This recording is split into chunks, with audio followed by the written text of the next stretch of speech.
Welcome to ETV prime.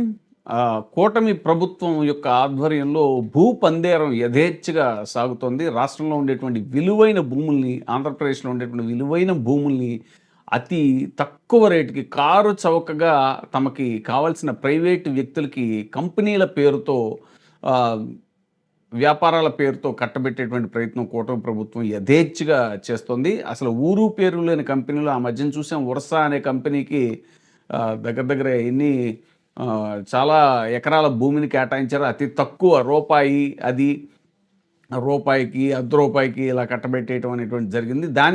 దానికి ముందు ఏం చేశారంటే చాలా తెలివిగా టీసీఎస్‌కి రూ. 1 ఎకరం రూ. 1 లీజ్‌కి ఇస్తున్నాం అని చెప్పేసి అమ్మేయటం. లీజ్ కూడా కాదు.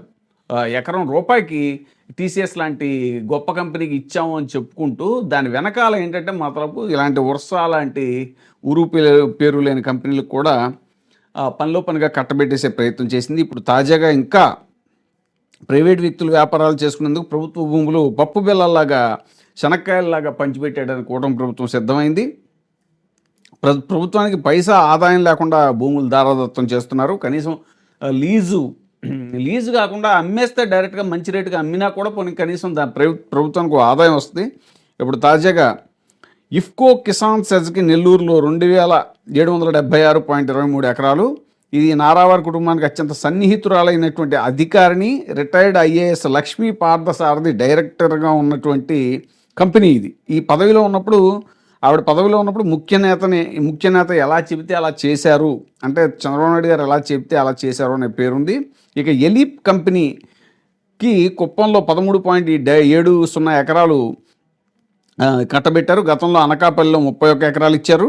టీడీపీ అధికారంలోకి రాగానే తెరపైకి వచ్చే మహిళా పారిశ్రామికవేత్త రమాదేవి, ఈ ముఖ్య నేతకు, టీడీపీ పెద్దలకు ఈవిడ అత్యంత సన్నిహితురాలని తెలుస్తుంది. ఇక హిమాచల్ ఫ్యూచరిస్టిక్ కమ్యూనికేషన్స్ లిమిటెడ్కి సత్యసాయి జిల్లాలో 1000 ఎకరాలు కట్టబెట్టారు. ఒకప్పుడు దేశాన్ని కుదిపేసినటువంటి కేతన్ ఫరేక్ స్టాక్ కుంభకోణంలో కీలక పాత్ర పోషించినటువంటి కంపెనీ ఇది.